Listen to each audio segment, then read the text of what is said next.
নমস্কার, আমার নাম সুরজিৎ দাস। আমি একজন বাস্তুবিদ। আমি মালদায় থাকি।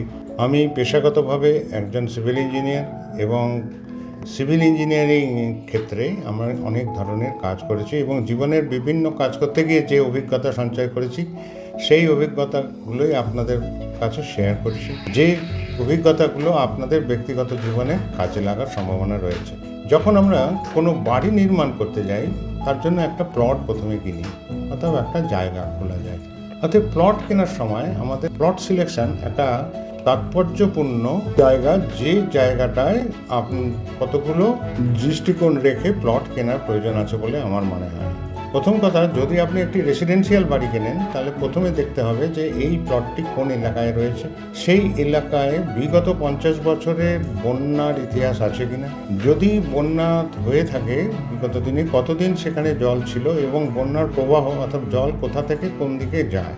দুই, যে মিউনিসিপ্যালিটি যদি এলাকার মধ্যে হয় বা গ্রাম পঞ্চায়েত এলাকা হয় তাহলে স্থানীয়ভাবে সারফেস ওয়াটার ড্রেনেজ সিস্টেম ওখানে আছে কি না, যদি না থাকে তাহলে কোথা দিয়ে সাধারণত জল যায় অর্থাৎ স্লোপ অফ দ্য টেরিটরি, এই এলাকার যে ন্যাচারাল স্লোপ সেই স্লোপটা কোন দিকে রয়েছে সেটাও দেখা জরুরি। 2 নম্বর হচ্ছে যে কোনো প্লটে যখন আমরা বাড়ি তৈরি করব সেই বাড়ি তৈরি করার কারণে দেখতে হবে যে প্লটে যে রোডের দিকটা আছে অর্থাৎ রাস্তার দিক থেকে যে চওড়া এবং তার প্লটের গভীরতা সেটার অনুপাত 1:1.5 হচ্ছে ডিজায়ারেবল, প্রচণ্ডভাবে তাৎপর্যপূর্ণ। এছাড়া 1:2ও চলতে পারে, কিন্তু তার চেয়ে যদি বেশি হয়ে যায় তাহলে সেখানে বাড়ি নির্মাণ করতে গেলে বাড়ির দৈর্ঘ্য আমাদের অনেকটাই বাড়াতে হয় এবং দৈর্ঘ্য বাড়তে গেলে আমাদের লোড বিয়ারিং ওয়াল অনেক বেড়ে যায়, সেই জন্য খরচ প্রচণ্ডভাবে বেড়ে যায়। তো সেই দিকটাও নজর রাখতে হবে। 3 নম্বর হচ্ছে যে বাড়ি যে প্লটের উপর নির্মাণ করবেন সেই প্লটের স্লোপ কোন দিকে রয়েছে, তারপরে সিদ্ধান্ত নেওয়া যায় যে বাড়ির ড্রেন কোন দিকে করা সহজ হবে।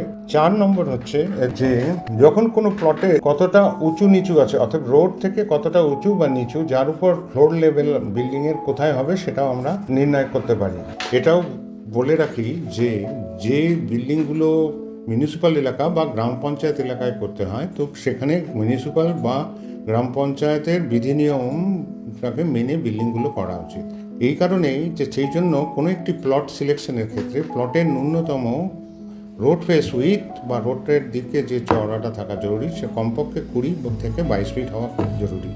না হলে সাইডের যে অ্যালাউন্স বা যে জায়গাগুলো আমাদের fire safety management, water drainage system এবং সাইট মেনটেনেন্সের জন্য প্রয়োজন হয়ে থাকে, অর্থাৎ এর চেয়ে যদি নিচে হয়ে যায় সেক্ষেত্রে বাড়ি নির্মাণ ক্ষেত্রে একটু অসুবিধা হতে পারে। নমস্কার, আজ এই পর্যন্তই থাক। পরবর্তীতে আমরা আরও এ বিষয়ে আলোচনা করব।